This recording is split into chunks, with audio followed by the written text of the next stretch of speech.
It was the best of Turtles, it was the worst of Turtles. It was the age of TURTLE power, it was the age of ninja rap. It was the epic of mutants, it was the epic of heroes. It was the spring of Cowabunga, it was the winter of Bummer Dude.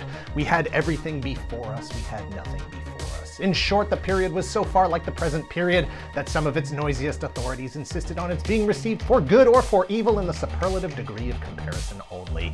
Hi, I'm Dan Larson, and this is the history of Teenage Mutant Ninja Turtles II, The Secret of the Ooze.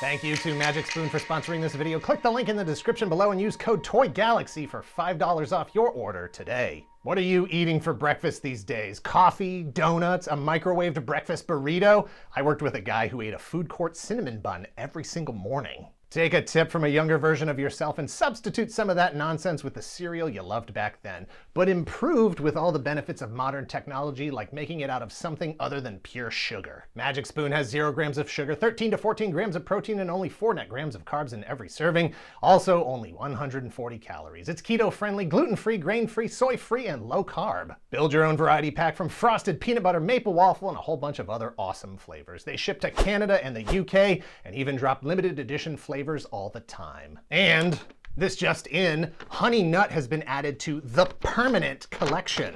Those aren't words that we just throw around here. That's serious business. Magic Spoon is so confident in their product, it's backed with a 100% happiness guarantee, so if you don't like it for any reason, they'll refund your money, no questions asked. Use my code TOYGALAXY for $5 off your delicious and healthy Magic Spoon cereal.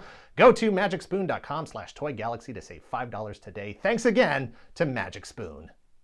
Teenage Mutant Ninja Turtles II, The Secret of the Ooze is the 1991 feature film sequel to 1990's box office success, Teenage Mutant Ninja Turtles. With a release date less than 1 year from the release date of the first film, it is a textbook example of why so many sequels pale in comparison to the films they were inspired by. Rushed, compromised, and everyone blaming everyone else for the disappointing results. Picking up where the previous film left off, the 4 Turtles, Splinter and April O'Neil, return once again to face off against the forces of the Foot Clan, which is surprising considering everyone assumed Shredder was dead at the end of the previous film and that the Foot Clan was no more. This time, Shredder has the Secret of the Ooze on his side thanks to the kidnapped Professor Perry of TGRI, the lab where the mutagenic ooze was developed 15 years ago. They used the ooze to create 2 monstrosities, a mutated snapping turtle named Toka and a wolf named Razar. The Turtles will have to dig deep inside themselves to find the strength to overcome their own personal demons and once again defeat Shredder, his monsters, and the Foot, because in this life, there's only one winner, and you better aim straight so you can hit the center. In it to win it with a team of 4 Ninja Turtles that you gotta adore. We have previously covered the 1990 film Teenage Mutant Ninja Turtles as well as the overall franchise itself.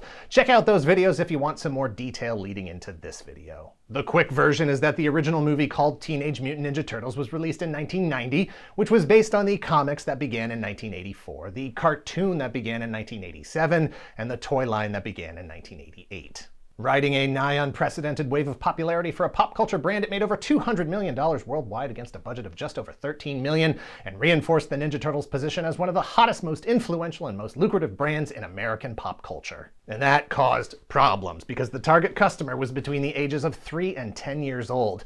Some people were concerned about the negative influence the Turtles were having on some kids. And as someone who was working as a movie theater usher when this movie was released, I can tell you that those concerns were justified. Teachers, childcare providers, parents, movie theater ushers all raised concerns about the degree to which kids, especially after the release of the first movie, were not only looking to the Turtles as role models, but mimicking their ninja behaviors on other kids, furniture, and movie theater ushers. They don't provide turtle toys at childcare centers like Children's World, but talk to the kids and you'd never know it. Turtle power, they fight with the bad guy. Marketers saw the potential, toned the Turtles down for a younger crowd. So they sell cookies and cereal, draw kids into Burger King. It worries some parents. There's a lot of violence, which doesn't seem to connect very often with much of a plot. Others countered these concerns by suggesting that parents tell kids to stop ninja kicking everything, settle down in public, don't throw ninja stars at the dog, be a parent instead of making a bunch of rules so other people have to do it for you. Concerns about kids' behavior were being heard not only by Kevin Eastman and Peter Laird, the creators of the Ninja Turtles, but by the movie studio, the cartoon producers, the toy company Playmates, and government agencies around the world. The British Board of Film Classification, the UK government itself ordered that Michelangelo no longer use nunchucks, and that the word ninja be replaced with the word hero. Steve Barron, who directed the first movie, said the censorship was, quote, really disappointing. It was the Teenage Mutant Ninja Turtles everywhere as a brand, but in the UK, it was Teenage Mutant Hero Turtles. It was a real compromise. I thought it was completely unnecessary and frustrating. Standard release time between sequels in the 70s and through the 80s was usually around 3 years. 2 if a production really wanted to push it. The degree to which a production can shorten that release window is based on several factors. Budget, availability of the cast and locations, the complexity of the visual effects, but most importantly, customer excitement for the franchise. Turtles were hotter than hot coming out of the release of the first film, but there was no way to know how much longer that heat was going to burn. Fortunately, New Line Cinema had experience with quick sequel turnaround. They were about to release their 6th Nightmare on Elm Street movie in 7 years. The first thing they were going to have to address was the tone of the film. Despite the realism and violence of the first one, that wasn't going to work with the franchise going forward. They needed to hew closer to the cartoon than the original black and white comics because that's where the largest audience was. And that, theoretically, is where the most money was to be made. 3 of the 4 turtles were no longer going to be able to use their signature weapons to actually hit bad guys. In fact, they were rarely going to use them as anything other than costume decorations. Donatello could use his bow staff, but at no point would Leonardo be able to go slashing through crowds of foot ninjas. The original black and white comics Kevin Eastman and Peter Laird published through their company Mirage Comics were for an older demographic than the cartoons. While the first movie pulled its story from those comics, it's the cartoons that got it into theaters in the first place. A tug of war between the two worlds carried through every aspect of the production. Peter Laird wanted to avoid the cartoon's antics of characters like Bebop and Rocksteady, characters who were created to satisfy the action figure and cartoon producers, but moved the franchise away from the gritty realism of the original comics, characters that weren't completely owned by Eastman, Laird, or New Line Cinema. Fans, on the other hand, assumed the next movie would obviously introduce the next 2 most iconic characters associated with the brand.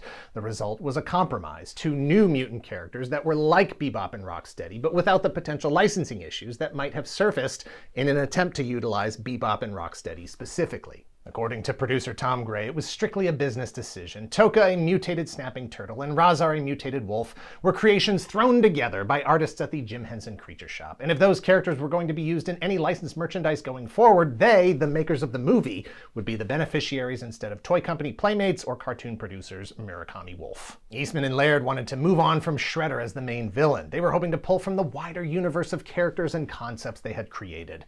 The production really wanted to keep Shredder involved, given his status as a focal point of every other aspect of Turtles-related media. In the original comics and the animated series, the Turtles face off against a robotics inventor and scientist named Baxter Stockman.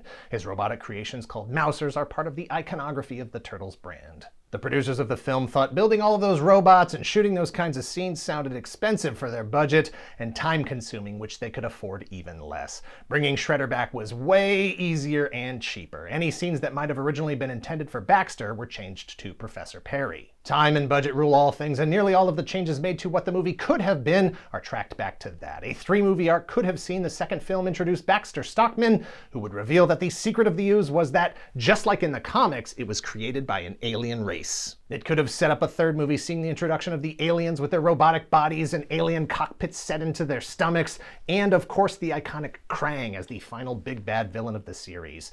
Like the comics, kick the Turtles out into space, bring in the Triceraton aliens as well, and maybe even Fugitoid. Even after he was changed from Baxter Stockman to Professor Perry, he was still intended to reveal the alien origin of the Ooze and his own identity as an alien. But fans of the cartoon, the target audience, may have thought Perry was Krang all along, and that might have created confusion as they know him as a villain through and through.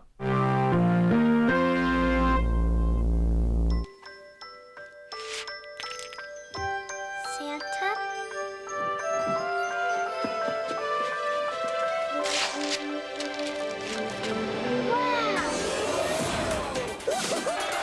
Can we talk?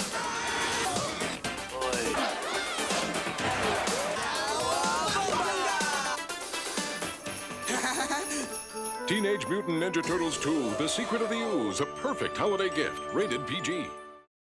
Ultimately, they were easy changes considering the quick turnaround time and the possibility that there wouldn't even be a third movie. Change is hard and scary, and when you're handling a budget, it's easier to just go with what worked before. As producer Tom Gray said, nobody trusts their instincts. You go with what worked before and try to modify it a little bit. If it works, then you're justified in using the same thing over and over again. That's this show. Hey! What worked in the first movie was the creative vision of director Steve Barron. However, Barron didn't care for the direction the producers were going to take the franchise, saying, "For me, it was poppy, and that wasn't my sensibility," in choosing to opt out of directing the sequel. Unless you ask producer Tom Gray, who suggests that Barron didn't return for reasons that I won't go into, hinting that perhaps Barron hadn't been the best production partner on the first film and that maybe going forward things would run more smoothly. Michael Pressman, a capable and steadfast director with a robust portfolio of television movies, was hired because, as Gray put it, Pressman was a disciplined director. Having gone through the problems with the first picture, I wanted someone who shot fast and stayed on budget. That was my main motivation. My good man Steve Barron, you have been shaded. The cast saw some turnover as well. Kevin Clash was back as both the main puppeteer and voice of Master Splinter. Toshiro Obata was back as Shredder's right-hand man Tatsu. Robbie Rist and Michelin Sisti were back as the voice and suit actors for Michelangelo. Brian Tochi returned as the voice of Leonardo, and Leif Tilden as the suit actor for Donatello. But every other voice and suit actor were replaced. Most notably, Adam Carl replacing Corey Feldman as the voice of Donatello, who, by his own admission, says that he was unavailable due to being in rehab for his heroin addiction, something he had struggled with during the production of the first film. April O'Neil was played by Judith Hoag in the first movie. She was never even asked to return for the second. Producers have suggested that she was difficult to work with and was constantly complaining about the violence in the movie. According to Hoag, she did complain about the violence, especially the violence that was being done to the stunt workers on set. As she said in an interview with Variety, it was a really challenging shoot. They had all these stunt people who came in from Hong Kong who had no union protections. They were getting hurt. As soon as they were injured, they were shipped out of there. It was not the safest set to be on. That's a little distressing. People are doing the movie, doing the best they can on the budget, and I think producers lose sight sometimes that there are actual human beings involved. April was recast with Paige Turco, who had been a regular on CBS Television's daytime drama Guiding Light and ABC's All My Children. She would return to play April one more time in the sequel, Turtles in Time. Despite his fan favorite status, Casey Jones was completely eliminated from Secret of the Ooze, his part essentially taken by the character Keno, played by Ernie Reyes Jr., who had been the stunt actor for Donatello in the previous film. His scary Jason mask and the potential for kids to mimic his actions made him an obvious sacrificial concession. And besides, Elias Koteas, the actor who played Jones in the first movie, says they would have had to pay him a good amount of money if they wanted him to come back. If it wasn't the violence that cut Koteas as Casey, the budget would have. Shredder was back, but James Saito was not. Francois Chow would play the iconic villain this time. New additions included David Warner as Professor Perry, who, if you're a good recognizer, you will remember as the villain Sark from 1982's Tron, and Frank Toka and Razar Welker as the voices of Toka and Razar. Teenage Mutant Ninja Turtles II, The Secret of the Ooze opened on March 22nd, 1991, exactly less than a year after the first film. It was the #1 film over the weekend, bringing in $20 million of its eventual $78 million. It was the #2 independent film of all time, behind only the first Teenage Mutant Ninja Turtles. Domestic performance was strong, international was weak. Despite being profitable, it had a higher budget and made less money overall. That spelled disappointment and was potentially a signal of a franchise in decline. Producer Tom Gray said it was a race against time to get it out 1 year after the first one. When you do that, you really have to compromise. Gray points to several factors for the decline beyond the rushed production schedule, not the least of which was the entire production getting hijacked by the music department, securing an appearance by the hottest act in pop music at the time, Vanilla Ice. Everyone just kind of threw their hands up in the air and waved them like they just didn't care. The climactic fight scene became a dance fight. The cartoonish nature turned all the way up thanks to Vanilla Ice's hair, hip-hop dancers kicking it to DJ Earthquake's cuts while two Muppet monsters belch out a bass line. No self-respecting adult could endorse this kind of a cinematic offense as worthy of the Teenage Mutant Ninja Turtles. Playmates, the company that made Ninja Turtles action figures, had conspicuously not released any toys based on the movie the previous year. Executives at Playmates were actually concerned that the live-action film was going to destroy the turtle business altogether. They made up for that this time around with a series of movie star turtles featuring likenesses that were a bit closer to their on-screen counterparts than anything they had produced before, as well as packaging that tied in with the movie and molded in a soft rubbery material that was probably pretty close to the movie suit materials, if not an actual human-sized mutant turtle. We don't know. Super Shredder, Toka, and Razar also got figures. They're all kind of like the movie designs, but filtered back through the Playmates action figure aesthetic. Because, again, the theme was compromise. Playmates knew who their customer was and wanted to deliver something they recognized. Stick with what works, make minor changes. Hey, that's this show. Fans would have to wait until 2021 for NECA Toys to produce movie-accurate figures of Super Shredder, Toka, and Razar, even longer for figures of the Turtles themselves. Details and pre-order were announced in 2022. Figures should be out in the future. Archie Comics, in association with Mirage Studios, was back with another movie adaptation. Licensed Turtles merchandise was already stocked in every aisle at every store. Some of it would now feature the logo from the film and images of the live-action suits. Secret of the Ooze came home on VHS in July of 1991. The DVD would follow over a decade later in 2002, and in 2009 it was re-released on DVD and Blu-ray as part of a 25th anniversary celebration, 25 years since the creation of the Turtles and their first appearance in comics. In 1993, 2 years after Secret of the Ooze, a third Ninja Turtles movie, Turtles in Time, arrived in theaters with predictable diminished returns. Making only $54 million against a budget of $21 million, a sign that the Turtles' expiration date might be approaching. And in 1996, the original animated series came to an end. In 1997, they all but guaranteed it with the premiere of a live-action television series called The Next Mutation, which introduced 5th Ninja Turtle Venus de Milo. And as we know, that was the end of the Ninja Turtles franchise. There have been lots of other cartoons and comics, action figures, movies, reboots, reimaginings, reintroductions. The Teenage Mutant Ninja Turtles as a brand are resilient and everlasting. Kind of like Shredder, once again crushed at the end of the movie, but this time in a position far more likely to survive than before because he is Super Shredder now, after all. Despite Mikey's "that's the end of the Shredder," there's no proof that it is, and from a brand perspective, it wasn't. Within the film, the creation of the Turtles was just an accident. There was no secret to their existence. There was no higher purpose or meaning, and that's going to have to be enough for these Turtles to develop their own philosophies on life and creation. Now owned entirely by Nickelodeon, there's far too much value in the brand for them to stay away for too long or for anything to kill it. If the secret of the Ooze is anything, it's that the Ninja Turtles are timeless, because when the power of the ninja is strong, and the Turtles will be fighting the crooks until they're all cold gone. It sounded better when I wrote it than when I read it. It just didn't work as a read. Whatever, it's fine. Thanks for watching. Please hit like, hit subscribe if you're not already a subscriber. Thank you very much to those of you who already are.